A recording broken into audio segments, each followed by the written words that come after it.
And we are live again, y'all. It's Mike on the the Dish podcast. We're back. We're back. This is episode number 7. This is the first one that I'm doing post preview series. I did the preview series for 6 weeks. Please check that out if you haven't already. A lot of work went into that. But now, we're in the 7th week of me doing this podcast, and for a little bit I kind of struggled. I was like, man, what am I going to do? What am I going to talk about? Because I had such uh, a set routine for 6 weeks. Like, I went into every week knowing exactly what I was going to talk about once I turned this mic on. So I had to do a little searching, but we're here now, and I think this is going to be a fun one, y'all. So you want to stay tuned for this one. We got a little bit of everything. It was a fun opening week in baseball. We had some unexpected undefeated teams. We had a no-hitter. Um just a lot going on. Tani obviously in the Dodgers, they're going off. Uh Hopefully that whole scandal is a thing of the past. I don't like to focus on the scandals and the negative. I like to, celebrate the game. So, we had a lot go down. I got a few topics here that I wrote down, and I hope that y'all follow me on these. It's hard to talk about everyone, so if I forgot about your team on this episode, it's not on purpose. No, I still got love for whoever your team is, even if you are an A's fan. Which we're gonna talk about the A's. We got to talk about the A's, the future Las Vegas A's, or in this case, they're not coming to Vegas just yet. So we got a fun, exciting show, and I'm glad that y'all are listening. So first things first. Speaking of the preview series, first things first. So if you listened to the previous series, last week was the NL East. I went through all of the teams. I kind of gave them a little bit of prediction, so on and so forth. The Marlins, I killed them on the last episode. I pretty much talked about Kim Ng and her departure, and how they essentially tried to demote her and say, hey, you did all these great things for us, but we're gonna bring in this guy. Peter Bendix is this guy, and you're gonna work with him. Kim Ng said, hell no, I'm out of here. It made me question if they were serious about winning. And we're a week into the season, and the Miami Marlins have won 0 games, and they've lost 7. Now, I know it's small sample size. It's 1 week, right? There's several weeks in baseball. I don't even know how long it is. What, 30 weeks? So what's 1 week, right? But you have Ken Rosenthal, who pretty reliable. He was speculating in his newest article on The Athletic, and he essentially said that the Marlins may pivot with their current plans, and they may sell sooner than anyone even expected. But you start off 0-7, and I mean, it's one thing to start 0-7, and it's like, okay, you're working out the kinks, you're trying to figure a couple things out, you're hitting the ball hard, you're playing good defense, just some bounces haven't went your way, but there's something to build on. But no, the Marlins are getting whooped in every facet of the game. They can't pitch, they can't hit, they can't play defense. So all 3 phases. And I mean, right now they're just a disaster. And that's been my opinion since this winter. They've been a disaster to me. And now it's not looking any better than it did 2 or 3 months ago. Not when the only player you bring in is Tim Anderson. No disrespect to Tim Anderson, but you got to do a little more than that. I'm just saying. Now, if you're the Marlins, obviously you came into the season, you had 4 of your 5 starters out with injuries. And that's tough for any franchise. I don't care how many pitching prospects you have, how much of a pitching lab you have, so on and so forth. If you're missing 4/5 of your rotation, you're going to stumble, and you're not going to have the start that you want. I understand that. But 0-7, 0-7 is inexcusable from this Marlins team. Um, and in this article that Ken Rosenthal wrote for The Athletic, he basically says, you know, they had some trades on the table this winter. Um, the most notable was Luis Arias to the San Diego Padres. He kind of went into detail about that. I won't go into detail on any trades or potential trades or speculation or anything, but it just goes to show that they do have some guys with some trade value here. So if you're the Marlins, are you thinking it's time to just sell after 1 week? Literally 1 week. I'm recording this on April 4th, Thursday. So but first pitch was last Thursday. So literally 1 week later, and you have Ken Rosenthal speculating. I don't think that he didn't cite any sources or any executives that he spoke to or any of that. But yeah, the Marlins, this is a team that they went to the playoffs. They had a manager of the year. Um, they hadn't made the playoffs in 20 years. And they went to the playoffs, they got pummeled, whatever. But that was something to build on. And they went in the opposite direction. And Peter Bendix now he has a decision to make as the new GM, the new operations guy. And what do you do? What do you do? Uh, I got a little nugget for you here that Ken Rosenthal dropped in this article, and that is that the Marlins were outscored by both the Pirates and my Angels by 51-24 this week. 51-24. And then their next few series, they face St. Louis. That's in St. Louis. They go to New York to face the Yankees. They play the Braves. They play the Giants. Then they play the Cubs and the Braves on the road again. Now, I'm looking at this and I'm like, holy shit. What if the Marlins I know this is probably not gonna happen, but, like, what if they go, like, 0-20 or something? I know that's not gonna happen, but it's just something to think about. How many wins do you see there? Because I mean, we're talking about the Pirates. Yeah, they're off to a nice start. I believe they're 6-1 or something like that, but should they pummel you? Probably not. And then, they played the Angels. The Angels had their struggles. They came out of the Orioles series. They had team meetings and things like that 2 games into the season. So, they're a club that had some question marks. And they beat the brakes off of you too. They came back on you. Just the Marlins they're a mess right now. They're a mess. Uh Now, Bendix, again, this is someone who was employed by the Rays, so he knows a lot about building a roster that doesn't have the payroll flexibility of some of the giants out there, the behemoths, the Yankees, the Dodgers, so on and so forth. So he knows a thing or two about that. So now my question is, does Peter Bendix tear the team down? And he's like, "Look, this is Kim Ng's team. This is a team I inherited. No, I'm gonna do things my way." And he just starts from scratch. So, I was taking Ken's proposal. I dug into some of these players that they have. And honestly, they have a lot of value here from a trade standpoint. You want to look at Luis Arias. He's a free agent in 2026. So you trade him somewhere, they've got control over him this season and next season. He's someone who just hit 200 home runs. Yeah, right. He hit 200 hits last year. 160 of them were singles. So, you know, you're not going to get much WRC plus out of that if that's your thing. But yeah, I mean 200 hits guys, that's very rare now. So, that has some value. You get 2 years of control with him. So, he's a valuable target for someone who needs some infield help. You got Luzardo, who over the last 2 seasons, he's kinda established himself, um, and, I'm looking at his page now. If you wanna look at his last 3 seasons, well, we'll do 2022, 2023, and 2024. That's about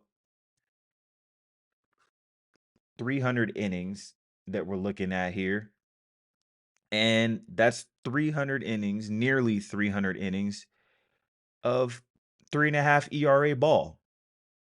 A lot of clubs would take that. And, if you're in the ERA plus, 124.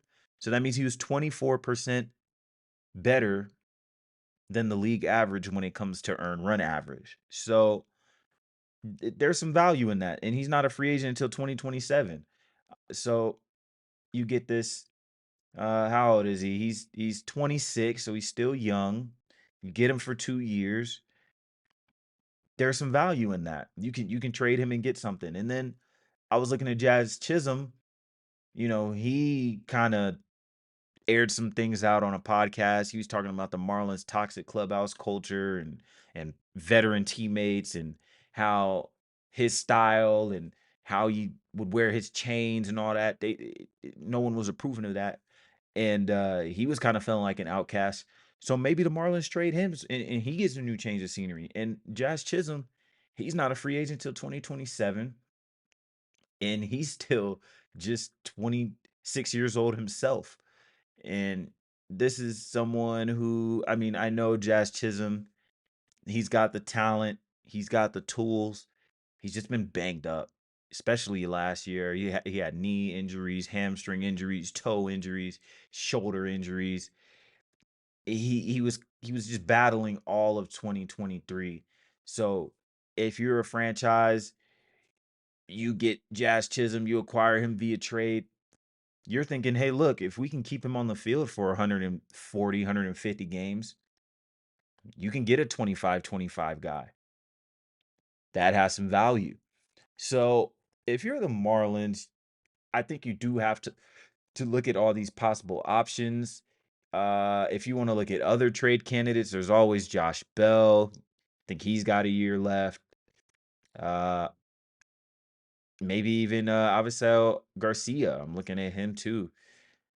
He's a free agent after 2025. So you got some guys here that you can potentially move, and you can maybe make your team better for the future, especially if you don't plan on spending any money for real. As the Marlins, they traditionally don't spend money, and you're looking for fans because you're over here doing all these gimmicks, talking about they can bring instruments and flags and things like that. So you're begging for fans to come, and this is just a tragic situation. It is really tragic. And it's one thing to say that Miami isn't a baseball town, because I think it's fair that it is, considering that the WBC and Caribbean series and all of that has found success there. But it's like, how do you keep people in Miami interested in baseball for a full 162? And this ain't it. So I'm still out on the Marlins. I do think they should maybe consider what direction they want to go here before they start making any moves. It's still very early in the season. If you're talking about trade proposals in March and April, that's bad business. But give them like another month or so. Once we hit Memorial Day, that's like the first true benchmark in the baseball calendar. Memorial Day, we'll see what it's looking like.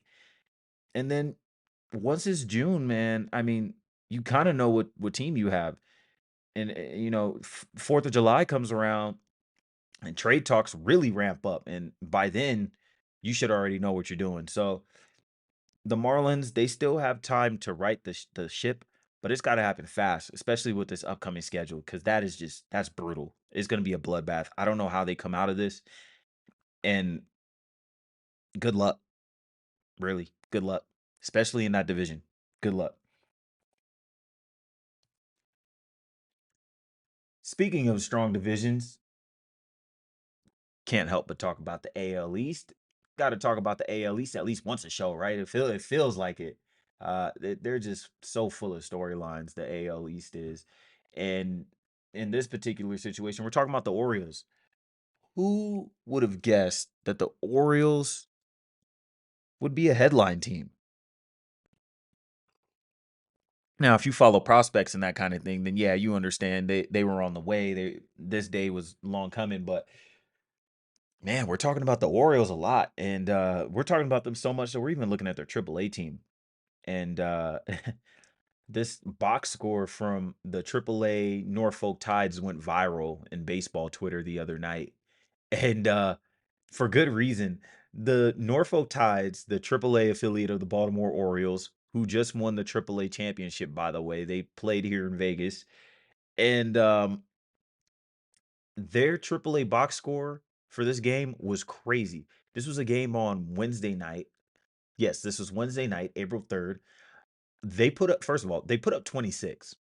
Anytime your baseball team puts up 26, I mean, you're doing something right.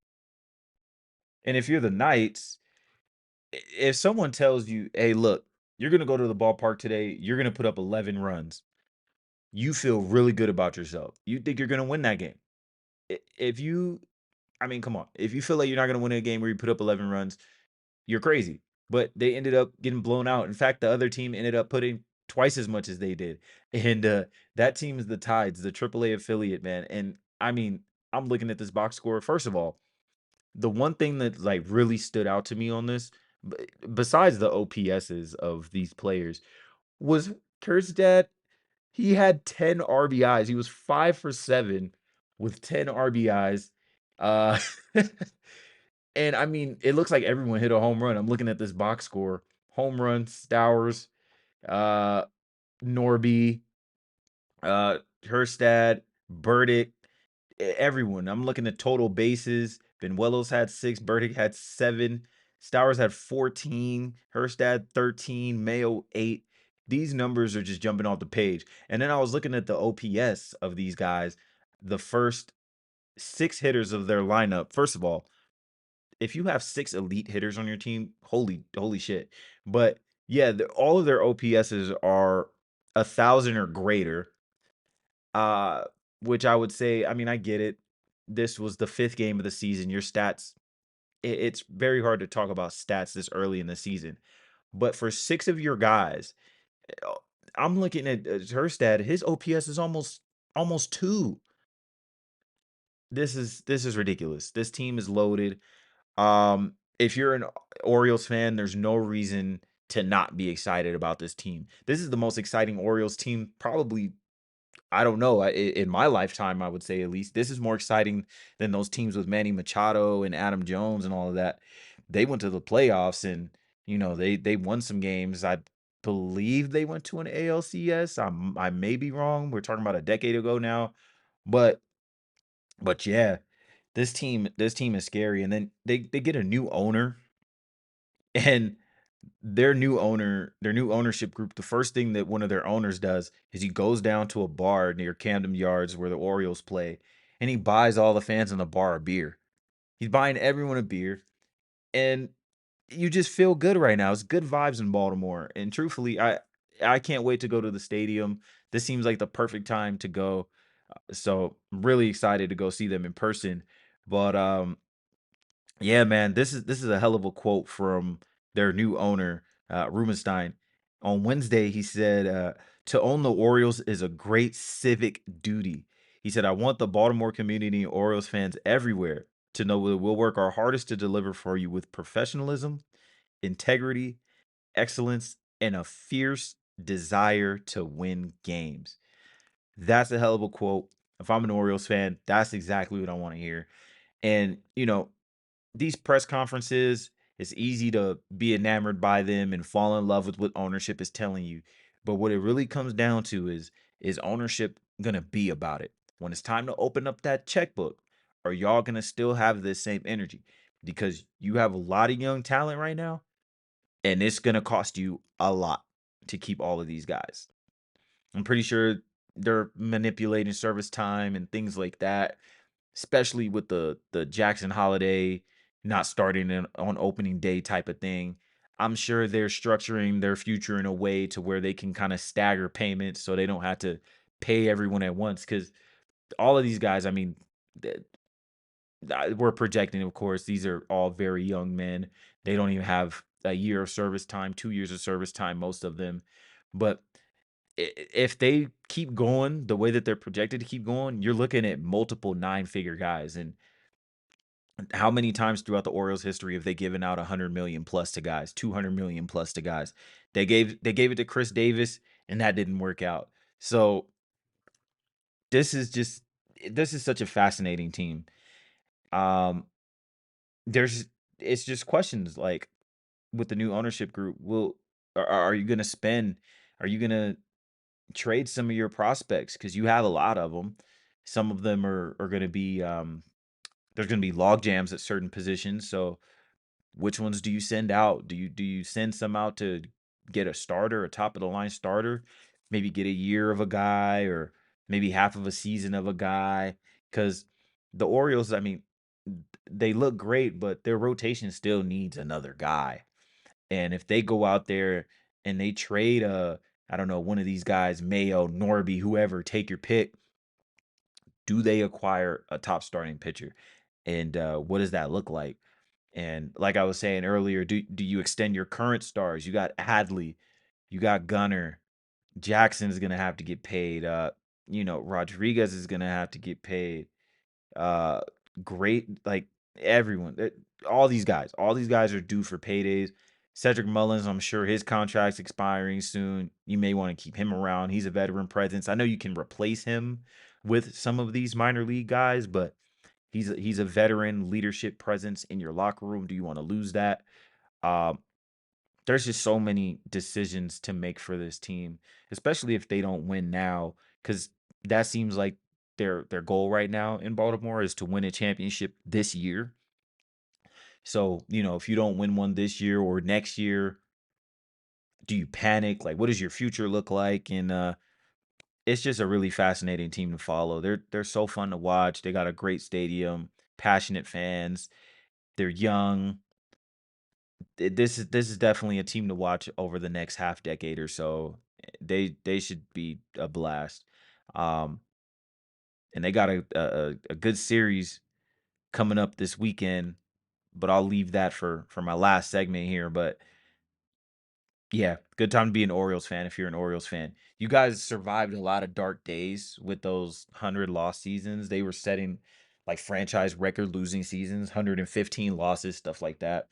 Uh, so to see you bounce back like this is pretty incredible. Now there may be another team that's trying to bounce back in the league, but their future isn't as promising.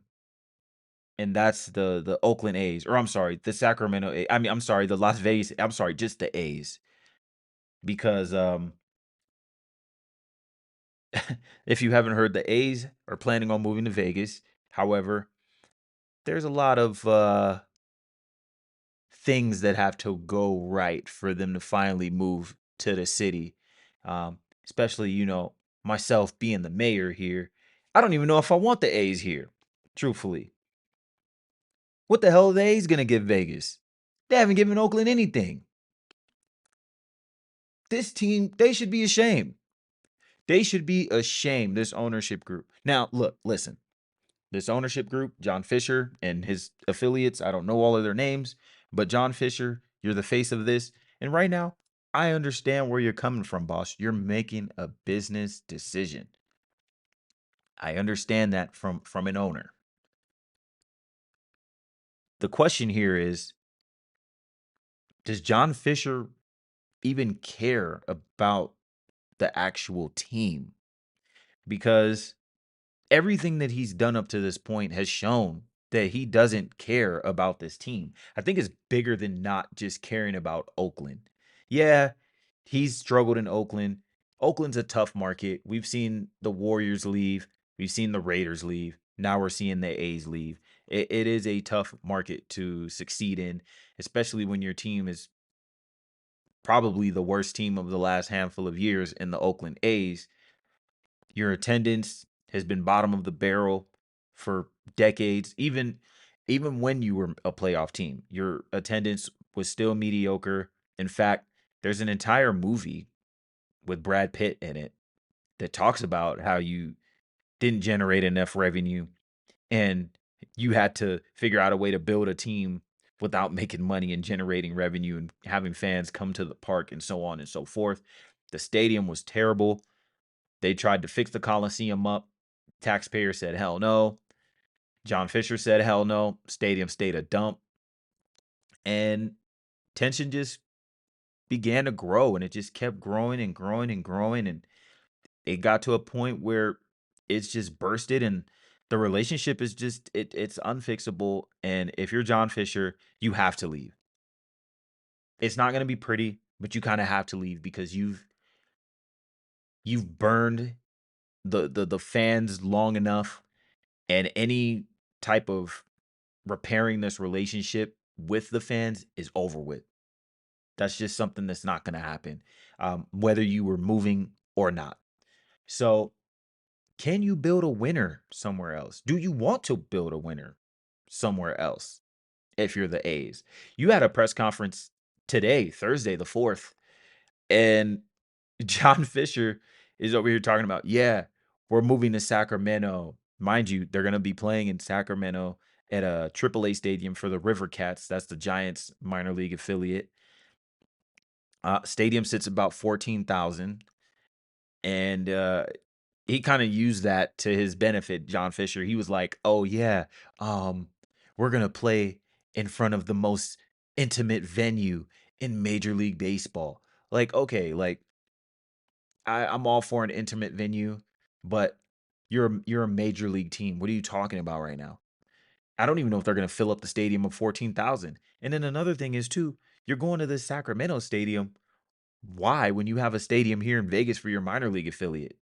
Is there like scheduling conflicts or something? I don't understand why you just don't use your minor league stadium for your major league team if you planned on going to a minor league stadium.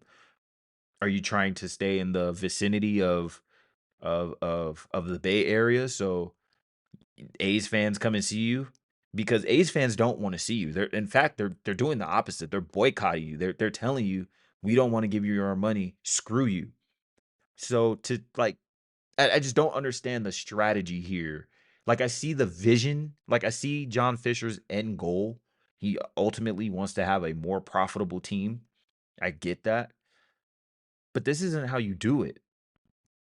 And then he's talking about, yeah, we're in the most intimate venue. And he's like, yeah, I can't wait to see Oakland A's players. Didn't name any. I can't wait to see Oakland A's players and other major league stars like Aaron Judge come hitting home runs here. Excuse me?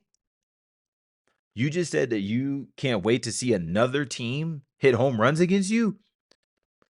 What are what are you saying? Stuff like that just tells me you don't want to win. You're an unserious franchise, you're an unserious owner, and you're only in this for your benefit. You don't care about the fans. You're talking about rooted in Oakland and all of this stuff, but you haven't attended a game. I found this nugget. John Fisher hasn't attended an A's game since April of 2023. You're scared. You're scared of the fans. You're scared of what you've created. And honestly, you should be ashamed. I don't know what the hell the A's are doing. And as someone who lives in the city, yeah, I would love a major league team to be here, but I don't want the A's. I don't think anyone in Vegas wants the A's. Why the hell would we want the A's? They haven't shown us anything but dysfunction. They haven't showed us anything but losing culture. They haven't showed us anything but a slap in the face to loyal fans. A's fans are so loyal. I know that the attendance doesn't tell you that, but the A's fans, being an Angels fan, I've met a handful of A's fans. They're a passionate fan base and they want winning baseball. They may not attend the games all the time. Oakland's a smaller market, but they are a good fan base for the most part. Um and John Fisher just turned his back on them, said screw you, and he's gone. Now, again, I get it. You want a big market, but people aren't even confident that you're going to come to Vegas if you're the A's. You got Jeff Passan, one of the most, if not the most reliable reporters out there. He said he's spoken to executives who are like, we wouldn't be surprised if the Vegas deal fell through and the A's don't come to Vegas. In fact, the A's aren't even confident that the A's are going to come to Vegas because the A's are over here talking about, oh yeah, um, we plan on going to Vegas in 2027, but we have the option to go in 2028 if anything gets delayed or if anything goes wrong. That tells me you're not even confident in your own move. This is just sad. And then, earlier I made the joke of, oh yeah, the Oakland A's, oh I mean the Las Vegas A's, oh I mean the Sacramento A's, because they also came out and said that they're not even going to have a city in their name. They're just going to be the Athletics or the A's. They're not going to be Oakland. They're not going to be Sacramento. They're not going to be Vegas.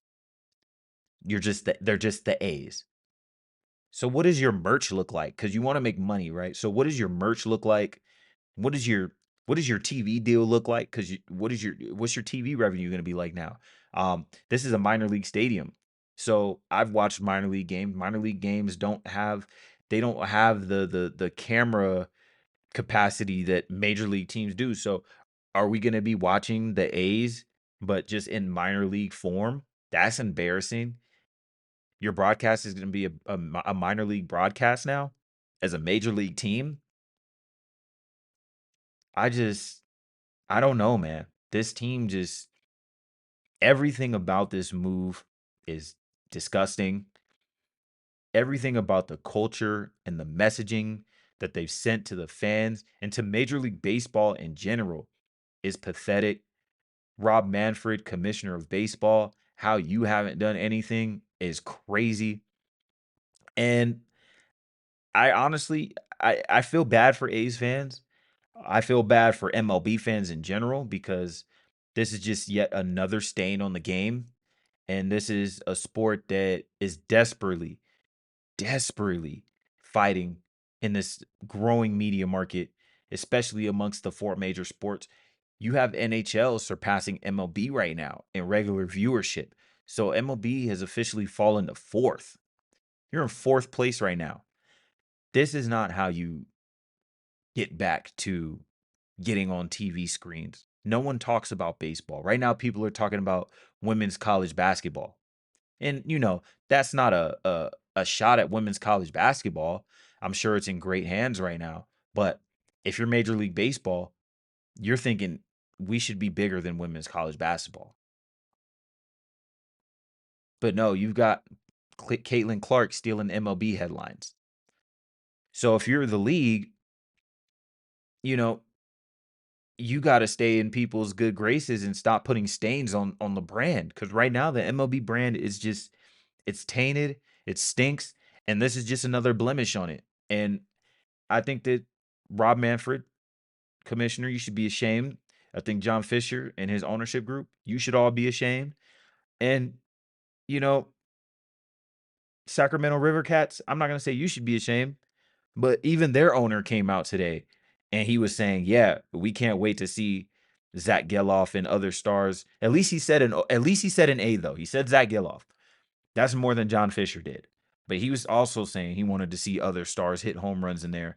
Granted, he's a minor league owner. He has no rooting interest, I'm sure, other than the Giants. But this is just this is just a nasty situation. If you're an A's fan, you have the right to switch teams. I usually don't um tell people or encourage people to switch teams. I think if you have a team, stick to your team. But in this situation, this is an extreme event. A's fans, pick a new team. Just just pick a new team cuz this right here is sad. And with that, we're just going to do some quick hits right here. Uh before we end the show, just going to transition here a little bit. So, I'm just going to do a quick weekend series to watch cuz I was looking at the schedule and there's a lot of good games going on this weekend. It's been a fun opening week. It really has. I I said it in the preseason. I think this has the potential to be one of the better regular seasons in MLB in recent memory.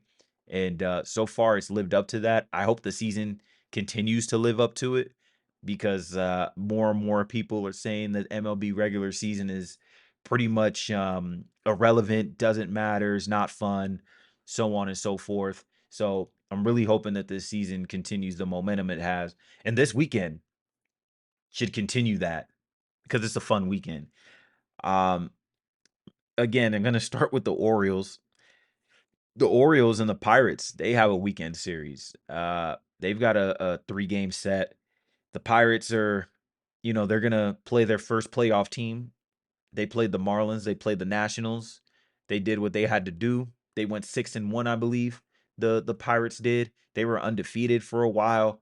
Um, and they're gonna get their first real test here playing the Orioles. Orioles are coming to PNC Park. They're gonna be playing them.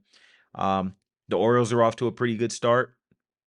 They pummeled my Angels for 2 out of 3 games, and, they also had a pretty good series earlier this week, when they went and they played the Royals. They walked off on the Royals a couple nights ago or last night, actually. So, they're a lot of fun too, so should be a cool series, a lot of youth on the field. Um, Hopefully Pirates fans go out and they support the team. I know there's been some inclement weather on the East Coast. Hopefully the weather's nice and fans go out there and they support this team because right now the Pirates look decent. And the Orioles, I mean, they're fun, so you get to go watch a good game. Um, we also got the Blue Jays at the Yankees. Think that's gonna be a fun series. The Blue Jays schedule is just so weird to me. I was looking at their schedule. They haven't had a home game yet. Granted, the Yankees haven't either, so I mean, someone had to play at home. But yeah, the Blue Jays started the season with 3 straight series on the road. I think the scheduling people, they kinda did them dirty there, but at least, New York, they're close to home. Their next series is home, so that should be fun for the Jays. But, you know, will Gosman have a better start for the Blue Jays on Saturday? He kinda got a short outing last time he pitched, so he's a player to watch in this series. Obviously, Juan Soto, he's been setting the world on fire. He's basically carrying the Yankees at this point. The Yankees are absolutely rolling. They're 6-1. They look unstoppable, damn near. And then you got Judge heating up. He hit his first home run. So Yankees, they've been a blast. Blue Jays, you know, they're still showing some signs of the same old Blue Jays. So hopefully they go in, they play a division rival, they get a little fired up, and maybe they'll get something going here. Uh, Another good series I saw this weekend was the Diamondbacks at the Braves. That should be a lot of fun too. The um the Diamondbacks, they whooped on the Yankees a little bit for one game. They're playing their first road game. Braves are playing their first home game. So that should be a lot of fun. D-backs are a fun team. Braves are a fun team. A lot of stars on the field on that matchup. And then you got Zach Gallen. He's gonna pitch this weekend. He shoved on Thursday. I'm sorry, on Tuesday he shoved, and he handed the Yankees their first L. He pitched 6 scoreless, so we're gonna see if he can build on it. Zach Gallen, I mean, at some point, I mean, we're gonna have to start recognizing this guy as one of the best pitchers in the game. And the the way he does it is so fascinating to watch too, because he's not one of those high velo guys, so we don't really talk about him a lot. But he can paint with the best of them. He's really, really good at pinpointing. And then you got Strider, Freed, and Sale. You got the 1, 2, 3 coming up this weekend for the Braves. That should be fun. Sale, he looks good in the Braves uniform so far. He showed some fire in his last start. I was watching that, and there was a point in the game where it was bases loaded, and you could just see the adrenaline flowing through him. And Chris Sale wants to win so bad. And I know he just wants to, get his name right again after some tough seasons. And he's one of those players where it's like, is he in the Hall of Fame? Is he not? Um, his baseball reference page, when I was looking at it the other day, it showed that he's when it comes to strikeout per nine, he has the highest strikeout per nine in MLB history. So we're talking about one of the nastiest guys here, and he's just hoping to get right. He looks like he's having some fun, and this is a test for, truthfully, both teams. Not that the Braves need a test. This is more a test for the Diamondbacks, but yeah, they get they get a test early. You got to go in Truist Park in Atlanta and go into that crowd and play against that team and try to keep them calm. They seem like they just score at will. They're going to score 5+ runs every night, it feels like. So that's a fun series. You got another fun series here in the Astros and Rangers. I think this is an underrated rivalry in the sport. I think it has an argument for the best rivalry right now. I know there's Phillies and Braves, but yeah, Astros and Rangers is right up there with it in my opinion. Every time they match up is very exciting. These two teams don't like each other. They're crosstown rivals. Um, their matchups are always great. And the Astros are mad because the Rangers just won, I'm sure. And The Astros, they've been losing a lot too. They're 2-5 right now. It's super early. Obviously, the Astros, their goal is to stay healthy for the long run, play their best baseball at the back end of the calendar and into October. Same for the Rangers at this point. They want to repeat. But the Astros, man, they got to figure it out. Their bullpen's been getting torched. Hader had a blown save. That's like a what the hell moment. Um, but a bright spot in their season, they had a no hitter from a guy that had only started in 7 MLB games prior to that start. So that's a lot of fun. And then the Wyatt Langford storyline for the Rangers has been fun to follow. Wyatt, he's big league ready. He got walked, intentionally walked in his debut. How often do you see that, right? So that is a really fun series. And I think that's one of the best rivalries in the sport, if not the best. It's right up there with Phillies and Braves, in my opinion. And then this may be West Coast bias, but my fifth series to watch is Padres Giants. I could have went another route, but I went Padres Giants. Had to give the West some love. I follow West Coast games because obviously I live on the West. So, when it's a Saturday night or something, Friday night or something, I'm usually watching West Coast ball because the East Coast games are over. So I think this is a really dope series too, Padres at Giants.